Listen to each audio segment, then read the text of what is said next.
Hello and welcome to FYI, the BaxterStorey podcast. I'm Sam Wakeham, your host for our inclusion series, shining a spotlight on unique stories from people across our business. As we celebrate Menopause Awareness Month this October, our guest today is Kerri Barrett, Accounts Director at BaxterStorey, who is currently navigating the menopause journey.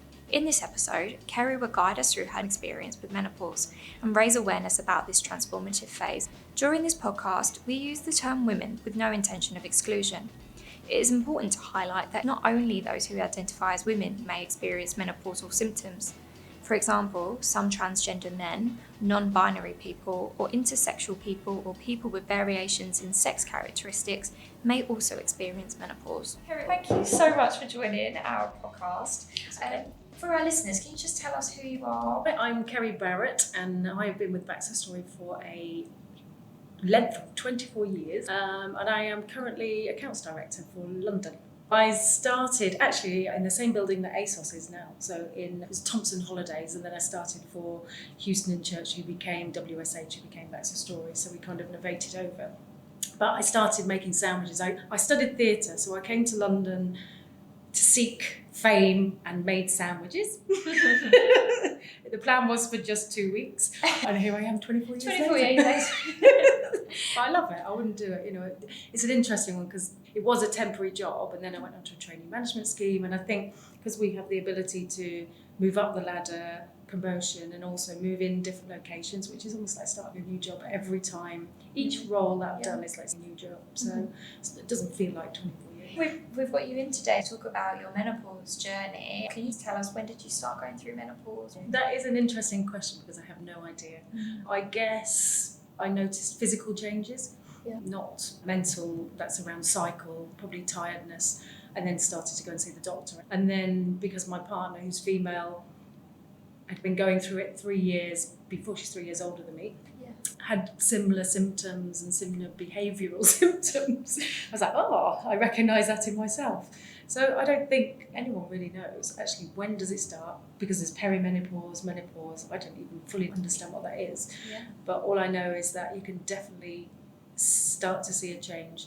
We spoke just around, if it wasn't in social media, if there was not people like Davina McCall, Naomi Watts, who are real advocates for it, I probably wouldn't recognise it. I'd probably just think it's tired. I'm getting old. It's just getting old. I think the mental, the emotional, the memory, you just put down to age. Or I would have done, I think, if it wasn't for people like who shout about it now, like Davina McCall. I remember listening to her podcast and I was a bit like, that's me. That's me. That's me. I can't remember anybody's name anymore. I can't remember anything. I think I'm having a breakdown. Oh yes, that's me. So what are your symptoms? Numerous symptoms. I would say in the last, really taken effect in the last 2 years. Maybe it's 2 years. I turned 50 in June. I don't feel it. Inside, I don't feel it. The first thing I noticed was my cycle. I literally was on my cycle for a year, almost non-stop. You mean you were bleeding? Going through, bleeding for the whole year, all the way through a year. And is that common? So I think maybe a year's is a lot, but I think having longer periods and different, cycles of periods is one of the signs. So some people, or heavier periods, for example, and for me that was it caused tiredness, low iron. That's when I went to I never look after myself.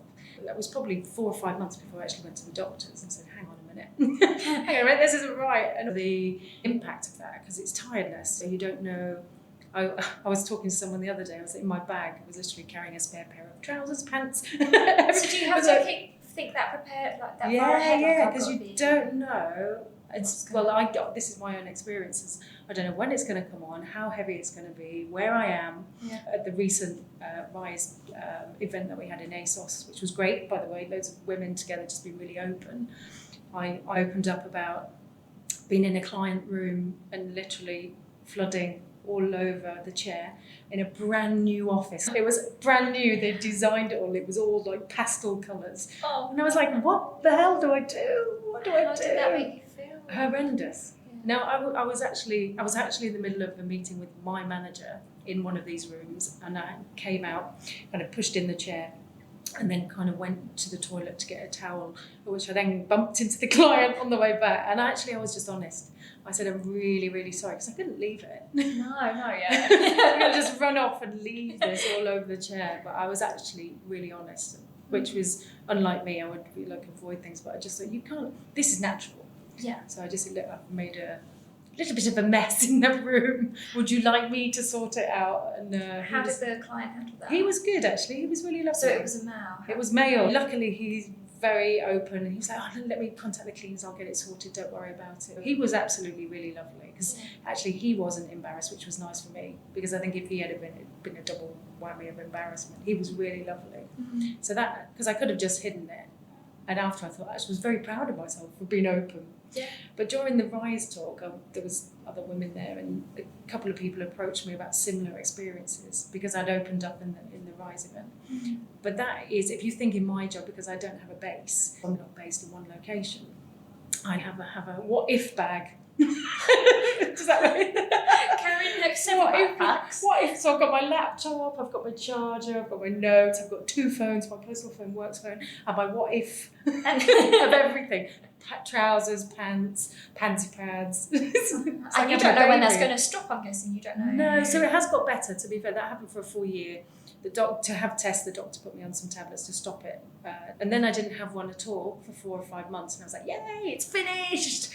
And then, hey, they're back. But they're back on a normal cycle. Oh, okay. Obviously, I talked to my mum, because I was like, well, how did this work for you?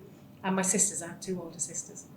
And my sister is 5 years older, and she's just stopped. So I was like, oh God, 55, I've got another 5 years of this. And my mum was around about 50, but also went through similar experiences to me with regards to just being very heavy. And not knowing when it's coming. So there were no cramping, no symptoms? No, in that sense. nothing. You do not even know it's coming. I think we've all had that accident, but I think what's more extensive when you go through this is they're much heavier. It literally is much, much heavier than any normal period or accident, and you just don't know when, so you can never be prepared. So. When you were going through, well, you still are going through the menopause, did you feel like people were talking to you about it? Not Was really. it like a bit of a secret? I guess it's a difficult one. I think it's more open now, so I know, I've got colleagues, Sam Hemlin, she's pretty much, she's a little bit younger than me, but we talk about it a lot. I know Natalie has spoken about it, so I think we are more open about it. But you can't fix it. It's happening. You have to live with it. It's how we recognise it and what we do with it. And I actually don't have the answers, guys. Like, what do we do with this? Because it's not, I'm just talking about the cycle, but then there's also exhaustion, memory loss. I can be in a meeting, and then suddenly I'll forget names. I'll forget what I'm trying to say, and I'm like, how the hell am I going to cope with this? And if you're in the client meeting, it just makes you look, completely stupid. That for me, that's more difficult, because I can control the other in a way. Yes, there's an accident, but I've got my bag with everything in it, so I have slight control over it. You can't carry a kit from your memory. No, you can't. So I really struggle with that. I think that's the biggest thing that I struggle with: tiredness, coping. Some days, probably things that you probably would have coped with naturally previously are really difficult now. But it's really hard to say and pinpoint. That's because of the menopause, and I think historically that's probably why it's not been recognised. And it's only because people are talking about their symptoms that there's a pattern with women of our age that you go, God, it's not just me. And actually these symptoms are because of that. Had you anticipated what was happening? Your partner was going through it. Yeah, I mean, I still think, people talk about hot sweats, and my partner had hot sweats. I've not had them at all. Okay. I'm thinking, are they to come? I'm just going through the madness bit, the cycle bit, the sweats are to come. But for her, it was around really mental health, really struggling, just breaking down, crying for no reason. But funny, I came up Liverpool Street Station the other day, and there was a violinist, and I just burst out crying. I mean, this is insane. I mean, it was a lovely violinist, but normally I wouldn't cry. Yeah. And I think something around your emotion is a much more prevalent. I don't know, there's some 100% heightened. That is down to, but like I said, I also suffer from claustrophobia, which I felt increased out of the pandemic. but it's heightened even more so. So getting on the tube, I have to work out where I'm going. I feel like everything you have is probably heightened somewhat through the menopause. It's stress levels, probably the coping mechanisms. You started during the pandemic. How did you find? I think it hit more when I came out of the pandemic, because you can cope with it. You know, in lockdown and things, you kind of cope with it. Or actually, what I felt was maybe some of the symptoms was due to the pandemic, not to the menopause, and that's where they kind of overlapped. Because I was talking, people coming out of the pandemic going, actually, I can't be around people anymore, or I'm finding it, and I was thinking, oh wow, is this heightened anxiety because of lockdown? Which partly it may have been, but because it's carried on, etc., etc. And obviously now I know what I'm going through, then I think, well, I probably had a double whammy, the post-COVID, into the menopause. And again, and I said for my partner, who is a senior fire officer, came out of Grenfell. So that's what we're saying, is how do you identify exactly that it is the menopause? And apart from having a test that says, yeah, tick, you're on the menopause, you could relate these symptoms to many things, life, what you're going through, incidents. But if it wasn't for people talking about it and everyone recognising it is definitely related to this, would I be able to identify it? I think. Yeah. You said that your mental health wasn't as impacted, but your partner's was. What did you My partner's symptoms were more coping mechanism, sort of normally dealing with stress, normally have the ability to deal with a level of stress. And you know your own self. I think everybody knows their tolerance, they know what they're capable of. And I think she had reached a point where she was not able to cope with certain things that she'd normally been able to cope with, and things were causing anxiety that she wouldn't normally. So you kind of question your own self. I think everyone knows their own body and what your normal strengths are, what your normal coping is, what's your pinch points. And suddenly this changed. Suddenly, anxiety kicks in for no reason, just no reason. Lack of sleep, that was huge. Imagine 2 of us in bed, one just starting the menopause, the other one not sleeping. It was like, great. And actually that had a massive effect on me, because I wasn't sleeping, she wasn't sleeping, and it was just horrendous. How is it now? Is it getting easier? Yeah, well, she actually went on HRT. She went to see a private doctor, and because the doctors actually weren't great, they were just, you have high blood pressure, we can't put you on anything. So she went to a private doctors who then did blood tests. They talk about the work, because obviously she works shifts. They go through your lifestyle, and then they put you on certain medication, and then monitor 3 months down the line how you're feeling, whether it works for you. Since then, she's been sleeping much better. The anxiety is much better. So for her, that definitely worked. I'm not on anything at the moment, but I do think I'm at that point where it's like, right, okay, it's now time to go and see, because I don't think this is sustainable, because I definitely feel that anxiety, the tiredness. So I feel I'm at that point. I'm northern, we don't go to doctors.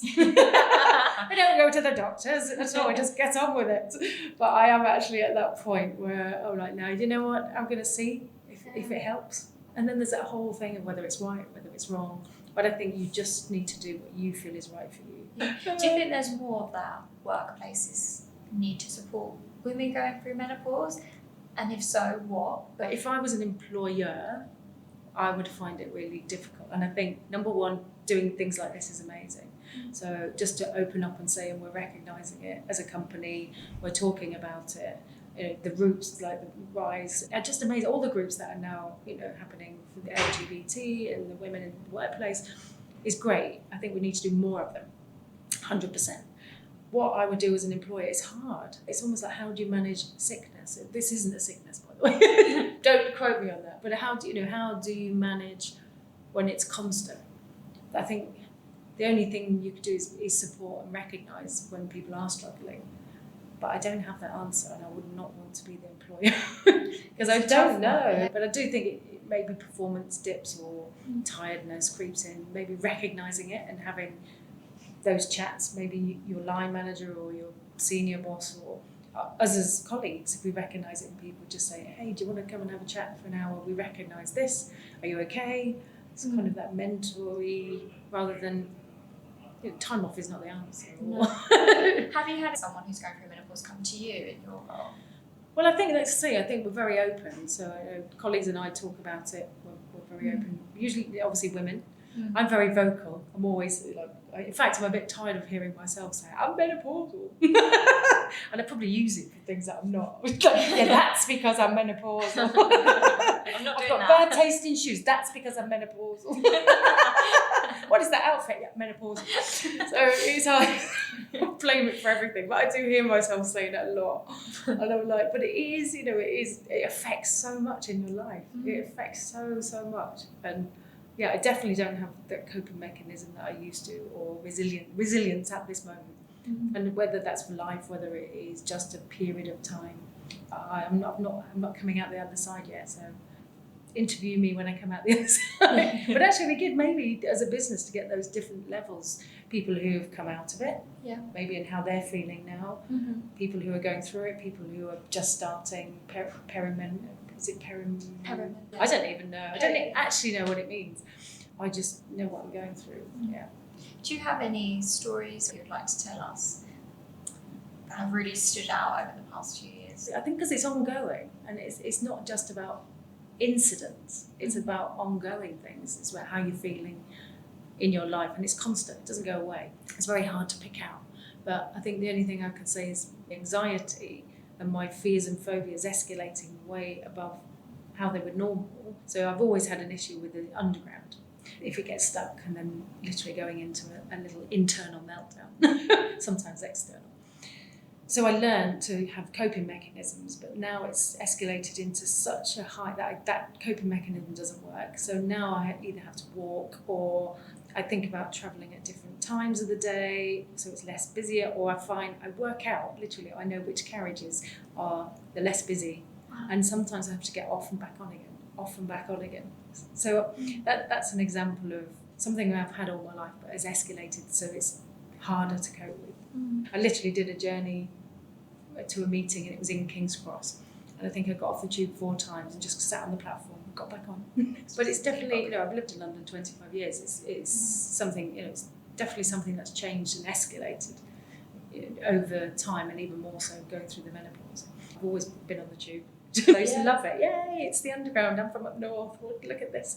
But actually, and I just think it's these. And if I listen to people through the menopause, it's about heightened anxiety, and I would probably relate that to heightened anxiety to your own kind of fears and things like that. Going through menopause with your partner, has it impacted your relationship? Has it put a strain going through it together? I think it did when my partner was going through it, because of the lack of sleep. So I think we were very tired, so that obviously leads to short temper. We never argue. We've been together for how long? 20 years, celebrating 15 years of civil partnership. In September, 15 years. So we get on so well. So when we found ourselves like snapping at each other, because it's very unlike us to do anything like that, I guess because we were tired. And again, when we're talking about work, she's in a very senior role, lots of stress. Normally, you'd be able to come home and cope with it. So both dealing with that stress level through the menopause, it's not easy. And this is what we're saying about supporting women in the workplace to climb the career ladder. When you're going through, for people who have kids, you've got to go through that. You've got to come out that side, then you go to the menopause. And it's not an easy journey for females. It's not an easy journey. And my partner was obviously in the London Fire Brigade, and that's not a women's world. It's for not. Sure. How has she found that? Yeah, very male dominated. Yeah, not great, but they're working on it. Well, I would say our industry is seen as very male dominated. Yeah. How do you find that? Yeah, I think we need to change that, 100%. And that's probably why. Because if you think about what I'm going through, how I'm feeling, I wouldn't even want to go any further. I'm like, oh God. And actually we don't recognise that. And I think hat off to Sarah and everyone. But, and also having kids and having to deal with that. I know one of the other ops has got 3 young children, and I think, how the hell does she hold this job down and have 3 young kids? Wow. I'll shut up moaning, because she's a superstar, and I'm like, how you would do that. I'm not saying that I feel like I'm just talking one-sided, because obviously men have this as well, but I do think it's harder in the workplace for women, and actually does that get recognised, the menopause? I think if you talk to women about it, it's fine. It's fine, but would you feel comfortable bringing this subject up to a male boss or a male senior person? Probably not. Probably not. I think because I'm more of a, I'm here today, which is good for everyone. But I just think normally it's how you talk about it in passing, rather than sitting down and saying, it's more about, oh my God, this is happening to me. Yeah, this is happening to me, rather than saying, actually, how is this impacting your job and role? Actually, that I'm answering our question earlier. So like actually probably physically saying, how do you feel this is impacting your role? What can we do about this in your role? I think everyone is talking about it more and talking about recognising it. But I've not heard anyone go, hey, you know what my company did and this was amazing and it really worked. So if anyone has, come and tell us a story. Yeah, we'd love to hear those stories. Yeah, I would love to hear it because like I said earlier, I don't have the answer. So it'd be great to hear anybody who does work in a company that it's been really effective in what the company's done. But I do think women are getting stronger. The next generation in, lo and behold, the future. Go girls. Because I do think it's a long way. And just even going back to sort of being gay, when I first met my partner, being married was illegal. I mean, illegal. And it's only 15 years ago, it was still illegal. We had a civil partnership because marriage was not legal. And only then 10 years afterwards, slightly before, did marriage become. So, if I think about that side of my life, it's like, wow, that's insane. Like, I could not marry my partner. I mean, this is like just 20 years, and only 10 years ago-ish, I can't remember the exact date, were they there, okay, we'll allow marriage. It's like, what? And then we're still fighting. In the UK, this is great, but we're still fighting across the world. Is there anything you'd like to share about your past? When I was young, I didn't realise at school, which I kind of was thankful for in a way. Yay, I didn't know. I was oblivious. And then I think, but then I realised when I was probably about 18, and my first thing was obviously my mum found out and she actually threw me out. So that was quite impactful. So I didn't live at home for a year. My mum would rather have not spoken to me than tell people that I was gay. So I went through all of that for a year. And now my mum thinks I'm the best thing since sliced bread. And like, look what you've done with your life, and look at your sisters. No, I'm joking. No, I'm only joking. But it did. Actually, I've made her a bit more open and wise to it. I guess wise to it. It's like it's a disease. But for me, that's always had an impact on telling people. Even now, I'm 50 and I was 18. I still find it hard to tell people I'm gay. Really, I always kind of veer off, and people always presume you're not. So if I talk to people generally, oh, how's your husband, or what did your husband do, and then I go, oh, a firefighter, and they go, oh, so that's automatically assumed as male. Again, yeah. I don't even have like a not that there is a male-female profession, but they just presume. So I was having this conversation with a friend about how many times you have to come out in your life when you're gay, because people presume. And there's nothing wrong with that. It's not homophobic. I've never experienced, apart from my mum, when I first came out, ever experienced homophobia, and I think I'm quite lucky. And I think everyone I've ever worked with in BaxterStorey has probably been so supportive. It's just my inner, sort of from that one scenario, has made me very nervous about telling people. Yeah, it's crazy. I mean, this is like 30 years ago, and I'm still okay. Don't tell him. I'm married for 20 years. Don't tell anyone. To a woman. But I do find it like it's really hard for me to tell people. So when people just automatically know, it's like, yeah, it's fine. Does your partner feel the same? No, she's always been gay since she was 2. And her mum was really supportive. Yeah, she's very open. Yeah, me, however, which is strange because she's definitely more reserved and I'm the more open one. We used to have an employee at BaxterStorey. He doesn't work here now.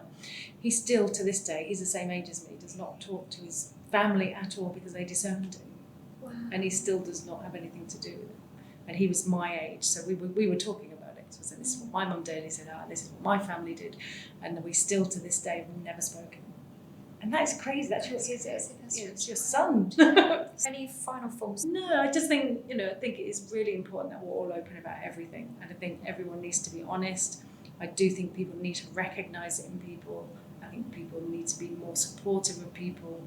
Yeah, I just think, let's talk about it. Girls and boys. Yeah, there's lots of people that go through menopause, not just women. So absolutely, everyone who's going through it, just have that honest conversation. It does make you feel better. And like I said, even when we did the Rise event and I opened up, and then a couple of other people opened up about theirs, they probably haven't ever spoken about that. But I would honestly, and everyone says this, honestly, when you're old, do not worry about what you look like. No one cares, because everyone is always too bothered what they look like themselves to bother about what you look. That's a really good tip.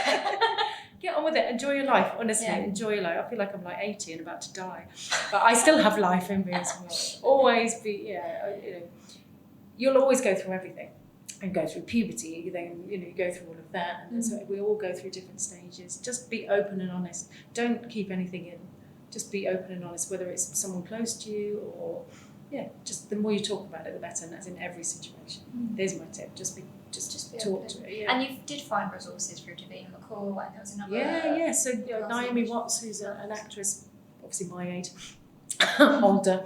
Just it's more out in the open. And if you go on Instagram, is it Lisa Snowdon? She's huge. She's huge about it. So there's so many women who listen to it. Like I said, Davina McCall, Lisa Snowdon. That you recognise symptoms, because if they weren't open, I probably wouldn't go, oh my God, that's happening to me.